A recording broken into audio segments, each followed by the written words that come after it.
Hoje, vamos mergulhar nos números do Grupo Mateus. Saiu o relatório do primeiro trimestre de 2025, né? Exato. E a nossa ideia aqui é fazer uma análise assim mais minuciosa, entender os pontos fortes, os desafios, quase como um especialista mesmo. Isso aí. Vamos pegar os dados financeiros, os operacionais e tentar tirar o que é mais relevante para entender o desempenho deles de verdade. Perfeito. Então, começando pelo geral, o lucro líquido, olha, impressiona. 318,6 milhões. Uhum. Um salto de 32,5% em relação ao ano passado. Isso é muita coisa. É bastante expressivo, sim. E a receita líquida acompanhou bem, né? Cresceu quase 13% para 8,3 bilhões. São números grandes.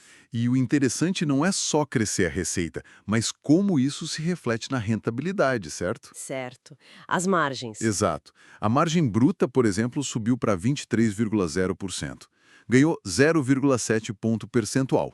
E a margem EBITDA, que é um indicador-chave da operação, já considerando o IFRS 16 dos aluguéis, Sim. essa foi para 7,8%, um ganho de quase um ponto percentual.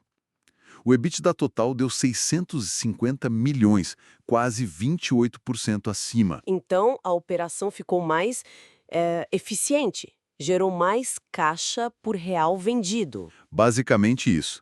Melhorou a rentabilidade operacional. E a parte financeira, a saúde da empresa. Mencionaram a dívida. Olha, está bem controlada. A alavancagem que a gente mede pela dívida líquida sobre o EBITDA caiu para 0,27 vezes. Bem baixo. Muito baixo. E ainda fecharam o trimestre com 1,5 bilhão em caixa, bem sólido mesmo. Tranquilizador.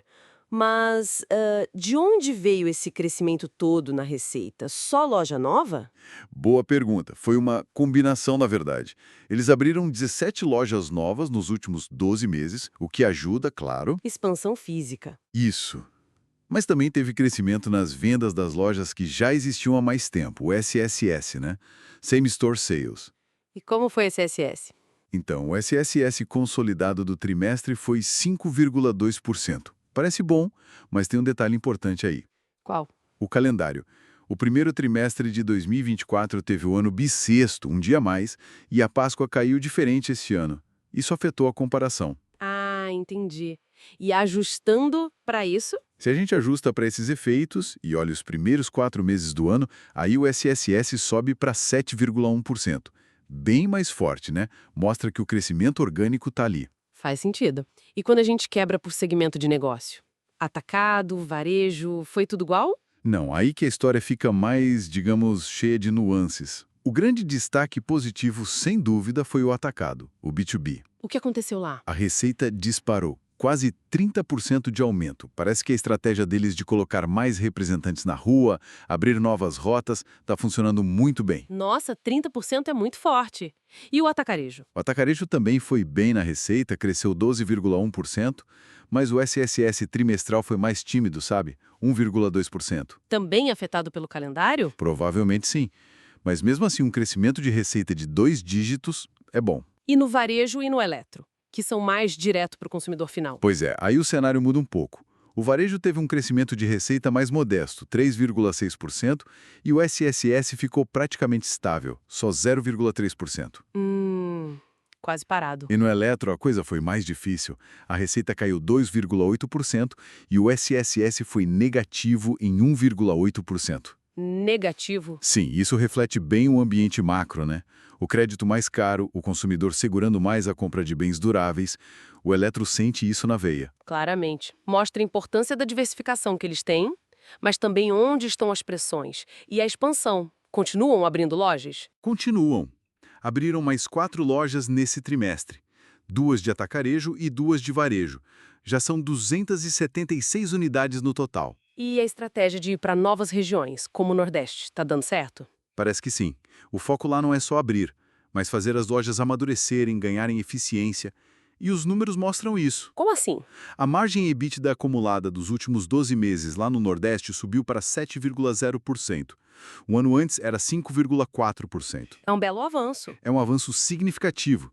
E olha que interessante, As lojas em maturação, aquelas com menos de 4 anos, já são quase metade da receita total da empresa. Então, o futuro do crescimento depende muito dessas lojas mais novas performarem bem. Exatamente. A maturação é chave.